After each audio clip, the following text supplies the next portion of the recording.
লক্ষ্মীপুরে নিখোঁজের ৩ দিন পর ধানক্ষেত থেকে মোহাম্মদ পারভেজ নামে এক ব্যবসায়ীর মরদেহ উদ্ধার করা হয়েছে। সোমবার ৩ ফেব্রুয়ারি রাত ৯টার দিকে সদর উপজেলার চররুইতা ইউনিয়নের ৮ নম্বর ওয়ার্ডের চররুইতা গ্রামের ধানক্ষেত থেকে মরদেহটি উদ্ধার করে পুলিশ। পারভেজ ৩১ জানুয়ারি রাত থেকে নিখোঁজ ছিল।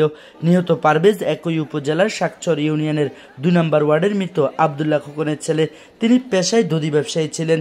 পুলিশ ও পরিবার সূত্র জানায় ৩১ জানুয়ারি রাতে শাকচর জব্বার মাস্টার হাটের ব্যবসা প্রতিষ্ঠান থেকে পারভেজ তার মোটরসাইকেল যোগে বাড়ির উদ্দেশ্যে বের হয়। রাতে বাড়ির সামনে মোটরসাইকেলটি পাওয়া গেলেও তাকে খুঁজে পাওয়া যায়নি। এই ঘটনার পরদিন তার ভাই ফয়েজ সদর মডেল থানায় একটি নিখোঁজ ডায়েরি করেন। সোমবার সন্ধ্যায় বাড়ি থেকে প্রায় ৩ কিলোমিটার দূরে একটি ধান খেতে মরদেহ দেখতে পেয়ে স্থানীয়রা পুলিশে খবর দেয়। পরে পুলিশ ঘটনাস্থলে পৌঁছে মরদেহ উদ্ধার করে। পারভেজের স্বজনরা মরদেহ শনাক্ত করেছে।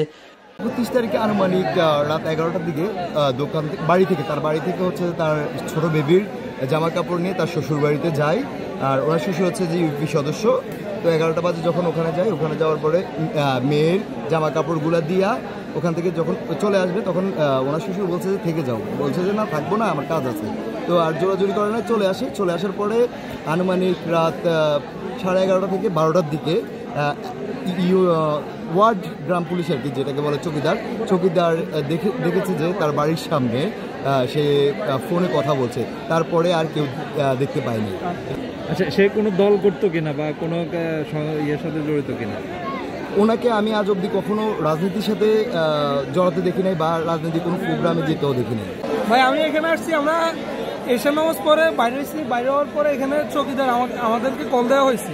আমাদের বড় ভাই আছে পাখি ভাই নামে, ওনাকে কল দিয়েছে, বলছে আমরা একটা লাশ পাওয়া গেছে।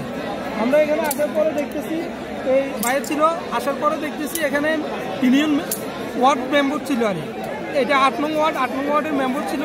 মেম্বার আসার পরে শুনতেছি এখানে একজন নাকি মারা গেছে।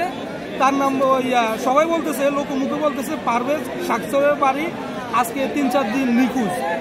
আমরা এসে দেখছি এখানে অনেক মানুষ ভিড় ছিল, ওয়ার্ড মেম্বার ছিল, চৌকিদার ছিল। পরে আমরা আসি দেখছি ধান খেতে লাশটা পড়ে আছে। পরে আসি আস্তে আস্তে প্রায় আধা ঘন্টা পরে অনেক লোকজন চলে আসছে। শাকচর থেকে আসছে, মাস্টারহাট থেকে আসছে, ওরা চরুইতা থেকে অনেক লোকজন চলে আসছে।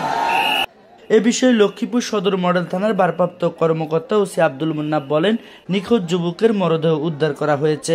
ঘটনাস্থল পরিদর্শন করেছি। মরদেহ ময়নাতদন্তের জন্য সদর হাসপাতালের মর্গে পাঠানো হয়েছে। তদন্ত করে পরবর্তী আইনগত ব্যবস্থা নেওয়া হবে।